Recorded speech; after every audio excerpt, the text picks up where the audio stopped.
আজকের এই ভিডিওতে আমরা জানব ফজরের সুন্নত শেষে কী কী আমল করতে হয়, অর্থাৎ ফজরের সুন্নত পরে ফরজের আগে কোন কোন আমলগুলা করতে হয়।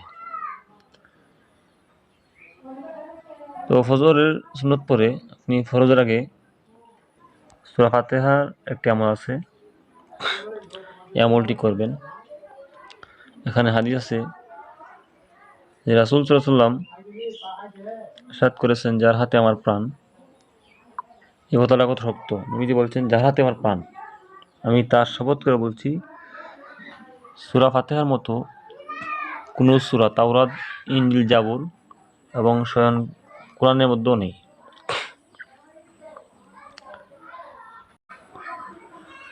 মুয়াত্তা ইবনে মালিক, সুনাদে আহমদ ইবনে কাসির রেফারেন্স হাদিসের।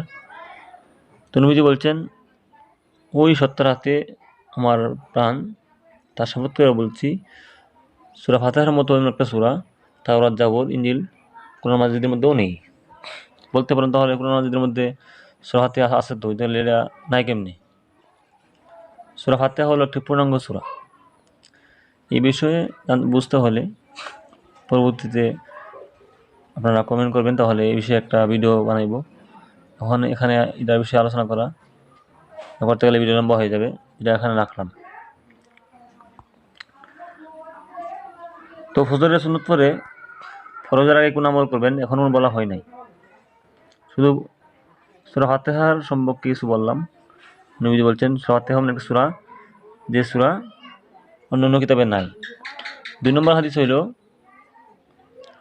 হযরত আবু হুরায়রা রাদিয়াল্লাহু তাআলা আনহু থেকে বর্ণিত, হুজুর সাল্লাল্লাহু আলাইহি ওয়াসাল্লাম বলেছেন, সূরা ফাতিহা হলো প্রত্যেক রোগের ওষুধ বিশেষ। সুবহানাল্লাহ। তিরমিজি শরীফ। সূরা ফাতিহা প্রত্যেকটা রোগের ওষুধ বিশেষ। আর এক বর্ণনা আছে, সূরা ফাতিহা হলো সমস্ত রোগের ওষুধ মরণ বিদিত। তো এটা কিভাবে আমল করবেন আর কয়েকটা হাদিস পড়ে লই। হযরত আব্দুল মালিক ইবনে উমাইর রাদিয়াল্লাহু তাআলা আনহু বর্ণনা করেন, হুজুর সাল্লাল্লাহু আলাইহি ওয়াসাল্লাম বলেছেন যে সূরা ফাতিহার মধ্যে যাবতীয় রোগের শিফা রয়েছে। সূরা ফাতিহার মধ্যে সমস্ত রোগের ওষুধ রয়েছে। কেউ দাঁত, মাথা ব্যথা কিংবা পেট ব্যথায় আক্রান্ত হলে সূরা ফাতিহা 7 বার পাঠ করে উক্ত ব্যক্তির উপর দম করলে, ফু দিলে রোগীর দাঁত, মাথা কিংবা পেট ব্যথা ভালো হবে। এটা ফজরের সময় না, এটা যে কোনো সময় করতে পারেন। কিন্তু আমরা আলোচনা করতেছি ফজরের সুন্নতের পরে ফরজের আগে কোন আমলগুলো করব, সূরা ফাতিহার কোন আমলগুলো করব ইনশাআল্লাহ এখন আলোচনা করব। ফজরের সুন্নত শেষে সূরা ফাতিহার আমল। সুন্নত বা ফরজের মধ্যবর্তী সময়ে 21 বা 41 বার, এটা নিয়ে এখন আলোচনা করবো ইনশাআল্লাহ। যে প্রথম নম্বর আমলটা হইল, নিয়মিত ফজরের সুন্নত ও ফরজের মধ্যবর্তী সময়ে 21 বার বিসমিল্লাহের সাথে প্রথম আয়াত মিলিয়ে বিসমিল্লাহির রহমানির রাহিম আলহামদুলিল্লাহি রাব্বিল আলামিন পাঠ করলে এখানে 5টা পুরস্কার তাকে দেওয়া হবে। কোনো মানুষ যদি ফজরের সুন্নত পড়ে ফরজের আগে 21 বার সূরা ফাতিহা পাঠ করার নিয়মটা হলো বিসমিল্লাহির রহমানির রাহিম আলহামদুলিল্লাহি রাব্বিল আলামিন, অর্থাৎ বিসমিল্লাহর রাষ্ট্রের মিম, আলহামদুলিল্লাহ প্রথম যে লাম আছে এর সাথে মিলাইয়া পড়তে হবে। আমি আবার বলতেছি যে বিসমিল্লাহির রহমানির রাহিম আলহামদুলিল্লাহি রাব্বিল আলামিন রহমানির রহিম মালিক ইয়াউমিদ্দিন, এভাবে ফুল সূরাটা 21 বার পড়বেন প্রতিদিন ফজরের সুন্নত পড়ে ফজরের আগে 21 বার। তাহলে আল্লাহ রাব্বুল আলামিন আপনাকে 5টি পুরস্কার দিবেন। এক নম্বর পুরস্কার হইল, আপনি যদি গরিব থাকেন সে যদি দরিদ্র হলে অর্থশালী হবে, কেউ যদি গরিব থাকে তাহলে অর্থশালী হবে।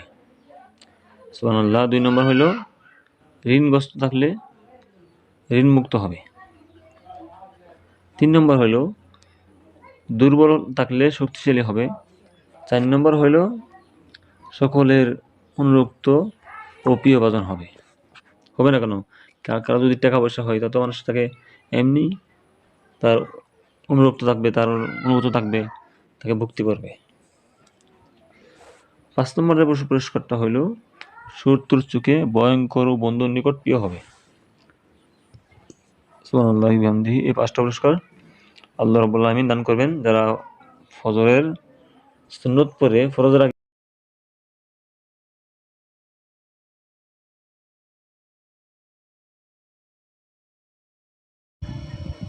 উক্ত নিয়মে কেউ যদি 40 দিন একাধারে পড়ে, কোনো দিন বাদ না দেয়, তাহলে সে হারানো চাকরি ফিরে পাবে।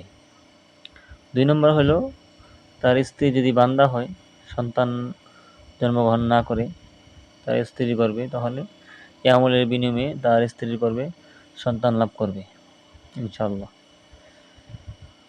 তো আমাদের যাদের প্রয়োজন তারা এই আমলটা করব। এখানে যে চাকরি ফিরে পাওয়া বা স্ত্রীর গর্ভে সন্তান না হওয়া, আমলটা করব পারলে।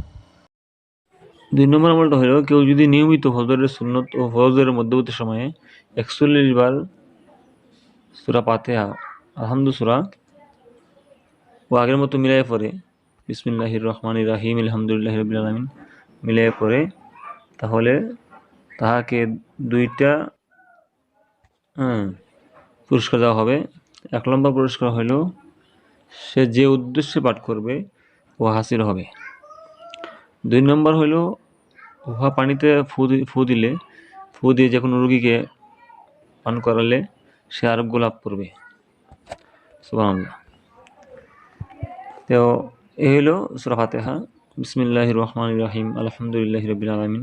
এখানে আমি একটা জিনিস দেখাই দেই যে কেউ মিলাই পড়বেন যে বিসমিল্লাহির রহমানির রাহিম, এই যে মিমটা আছে এই মিমেরটা গিয়া ইলামে লাগাইবেন। মিমটা এখানের যে মিমটা আছে এই মিমের জেডটা আপনি নিয়ে লামের যে আছে যজমান লাগাইবেন।